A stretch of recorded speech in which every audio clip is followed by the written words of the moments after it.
باعث افتخار ماست که گذشتگان نیکنام ما آریایی ها به جهانیان زبان و فرهنگ، علم و هنر، آیین و سنت های بای و رنگارنگی بشردوستانه از جمله نوروز، اینچنین عنعنه‌های پیشرفته دولتداری یعنی تمدن و فرهنگ جاودانه را به میراث گذاشتند.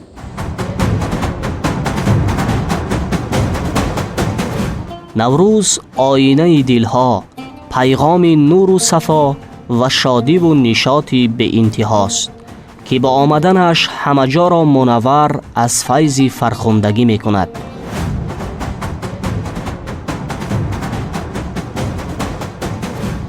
در برابر افتخار کردن از میراث عالم شمول اجداد خود، آن را صاحبی کنیم، آموزیم، ادامه دهیم و برای نسل‌های آینده همچون گنجینه بی‌بهای هویت‌ساز به میراث گذاریم.